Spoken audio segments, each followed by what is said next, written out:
Hello, everyone. We all are teachers and we are teaching in an online environment.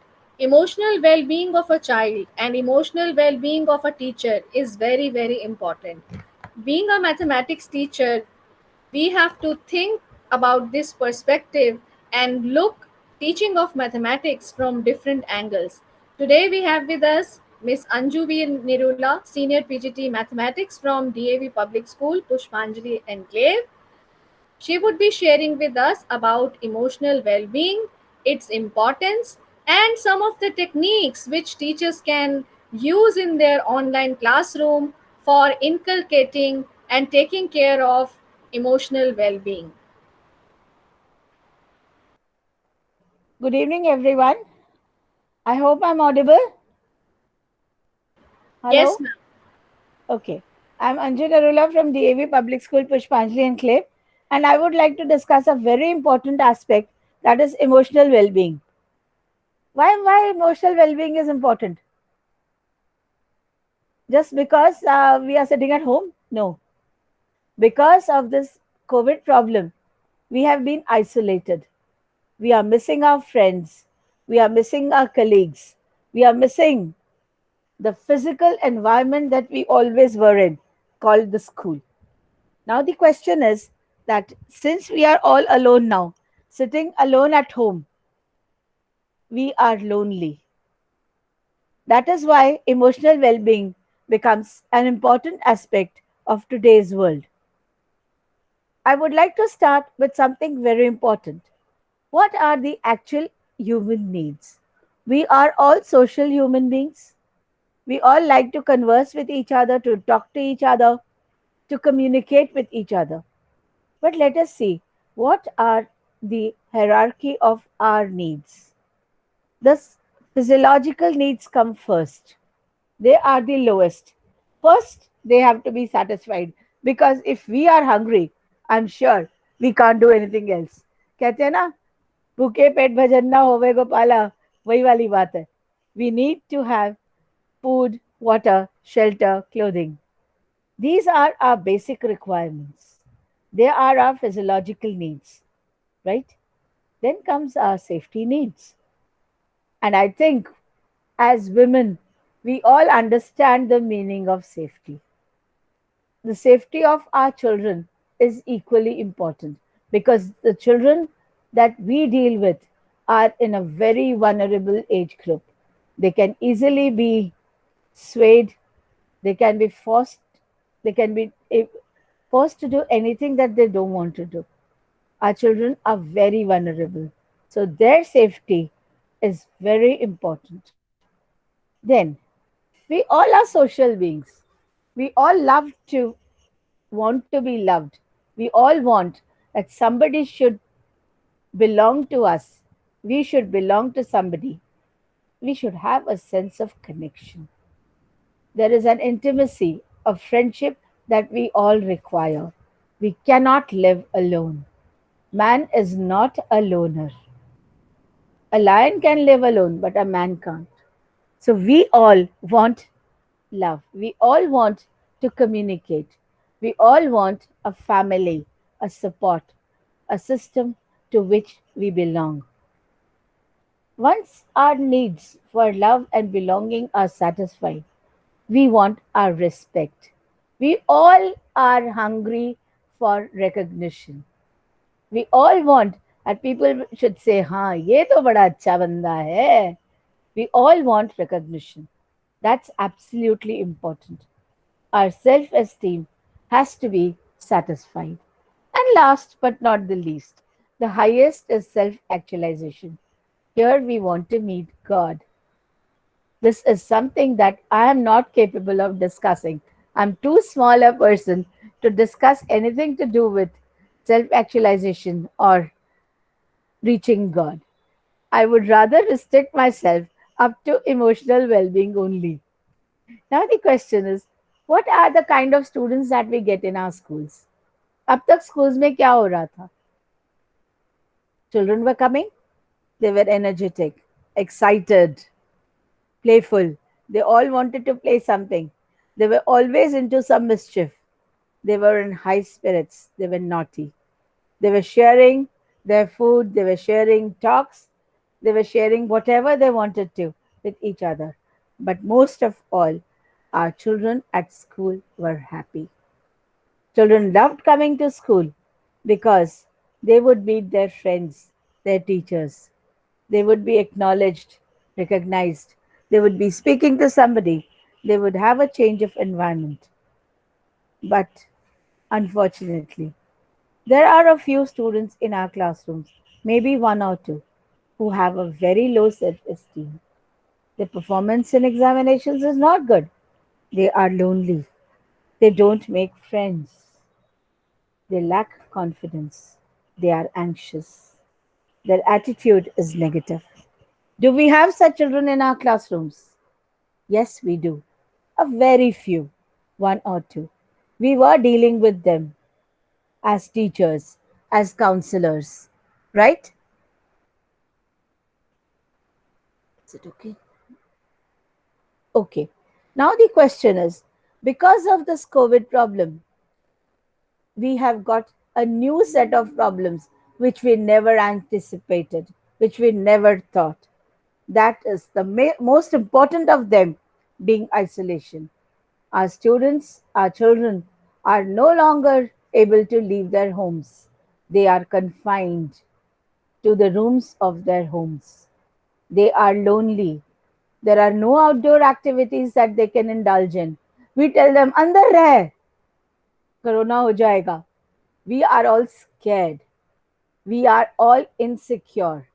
We all have no recreational facilities. We are not able to interact with our friends, with our peer groups. We are not able to have the pat on our back that our teachers used to give us. As teachers, we encouraged our students by giving a pat on the back. And now what do? We are physically away. We are not able to do that.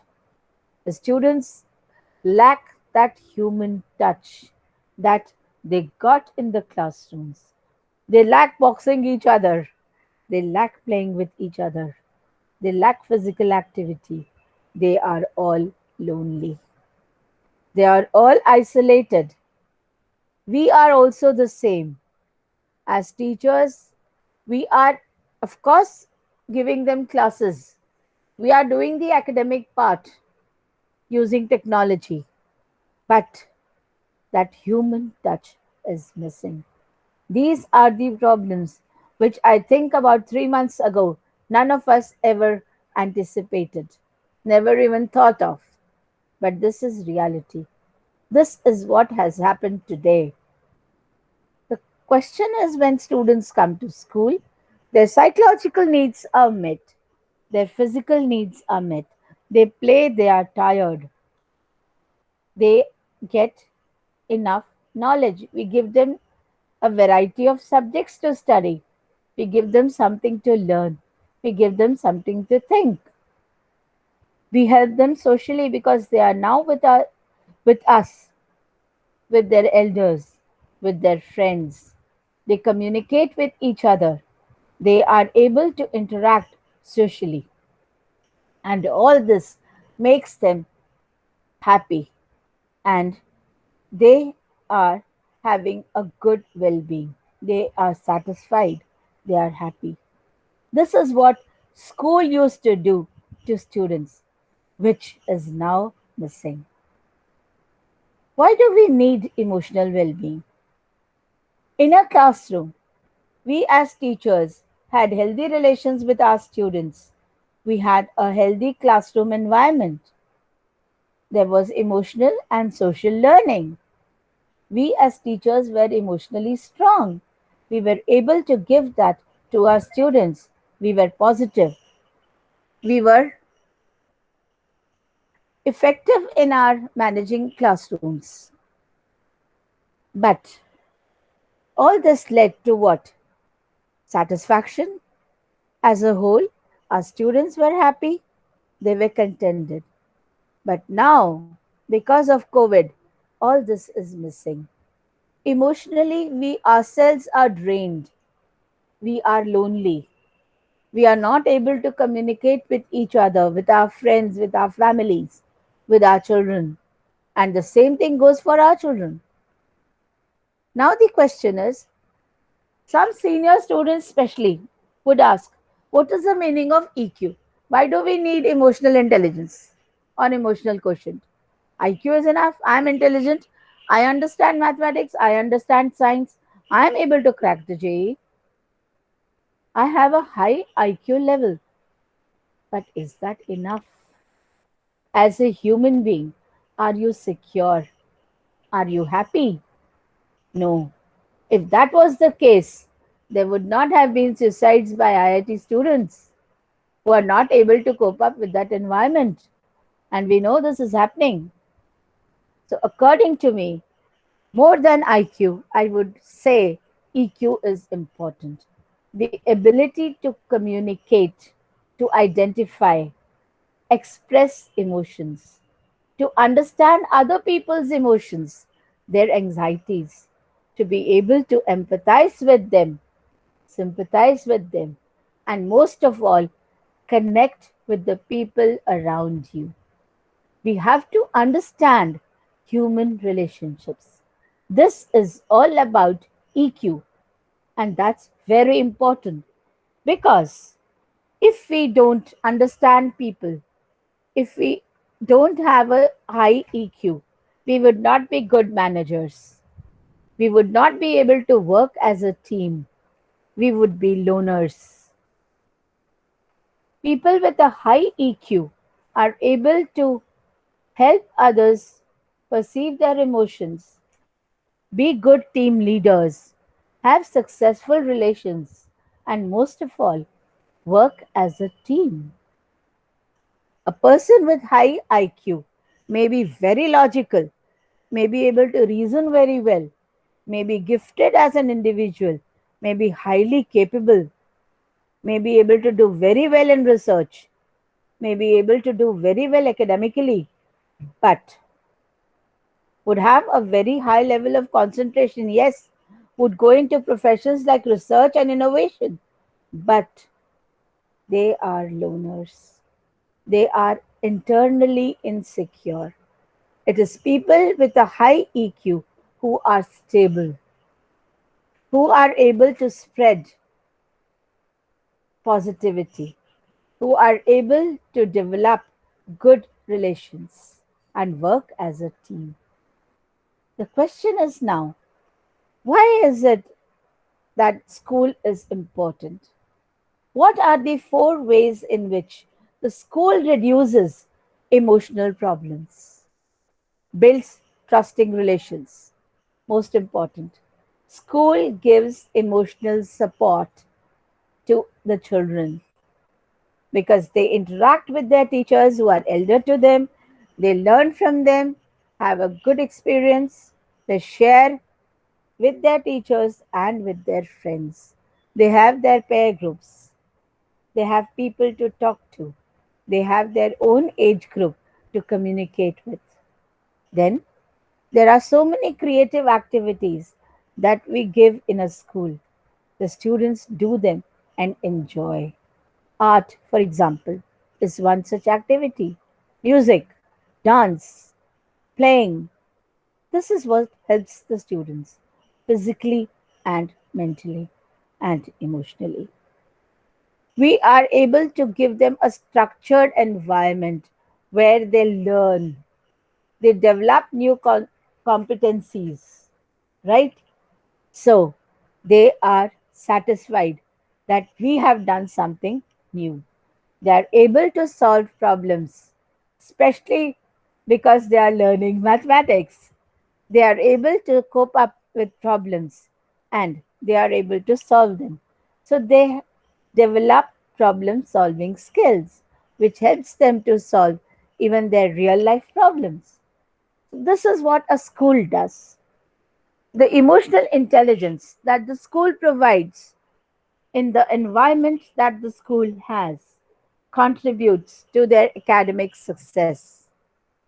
It helps them to motivate themselves to become aware and manage relations. It gives them emotional stability. So a school was doing a lot. And mathematics, of course, was doing even more. Mathematics means what? Mistakes being allowed so that thinking can take place, can happen. So this is the meaning of maths for me. So we used to allow our children to make mistakes, to learn by their own mistakes. If this is where you are wrong, then we corrected them or we guided them to get the solution. This is what we all did in an environment provided by our schools. The ruler rule that we use. We recognized their emotions, we understood our students, we were able to label their emotions accurately, correctly. We were able to express ourselves so that our students understood us and we were able to regulate their physical and mental needs. So, we as teachers were able to help them. There are lots of expectations from us. Yes, our students, the management, the parents, and we all had expectations from ourselves. We coped up with those. We fulfilled those expectations as maths teachers because we taught with passion. We gave practice. We applied the different teaching techniques. We took tests, checked assignments, gave remedial measures, all that in a normal classroom. But thanks to COVID, we don't have the normal classrooms.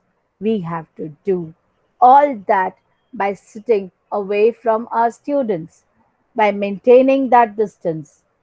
We have to give them assignments. We have to teach them with passion. We have to give them practice. We have to take their assignments. All this when we are not in front of our students, when we are not meeting them physically. What are the good attributes of a maths teacher? We all are very good maths teachers because we all are very confident. We know our subject very well. We have a very positive attitude. We are good listeners as well as speakers. We catch the attention of our students and also listen to them when they ask us a problem. We have a positive attitude, very important. We have a passion for our subject as well as our students. We love them. We love both. So, this is what we all have in us. Let us channelize our energies. Let us bring all that positivity out in this situation. What we need not do. We need not have a negative attitude. We need not be discouraging. We need not ask the students to solve the problem before we even give a suggestion. No, we need to suggest. We need to give them situations. Now, the question is we have to do all this without being physically in front of our students. We have to cope up with this situation. So, we as teachers, even though we are isolated from our colleagues, even though we ourselves are alone, we have to be mentally strong. We have to be positive. We have to learn to deal with situations. We have to learn to use technology to change our teaching techniques. We have to learn to teach without the physical presence of the blackboard, without the classroom in front of us. We have to talk to the students from a distance. We have to be good counselors. We have to counsel the parents as well as our students. We have to design creative activities. We have to be willing to accept this challenge. We have to do all this in spite of going through a bad phase ourselves. We have to make ourselves mentally and physically strong. We have to make ourselves positive. and radiate this positivity to our students. We have to ensure that our students don't say, I won't or I can't. They have to say, I can and I can do it. We have to tell them that you have to do it and you've done it. We have to give them that confidence. We have to give them those activities. We have to teach them in such a manner that they are able to do well, academically as well as emotionally. We have to make them strong in both directions. We have to ensure that our students succeed, not only in their examinations, but in life as human beings. We have to accept these challenges and ensure that our students are equipped enough to accept these challenges. Last but not the least, I would like to share my success mantra with you all. Mind, according to me, contributes to 40% of success, luck 47%. Ability contributes to only 78% of success. Hard work 88, yes, it's important. Aptitude, very important, 96%. And capability is 98%. But what is the most important? That is attitude. Attitude alone contributes to 100% success. We have to have a positive attitude. We have to radiate that to our students. We are not in front of them, still, we have to speak to them. We have to reach out to them. We have to use technology. And to use technology, we have to learn ourselves. We have to be good learners, good listeners. Only then can we be good speakers and good teachers. I'm sure all of us are good teachers and we would be even better teachers for tomorrow. Thank you so much for the patient listening. I end my presentation here.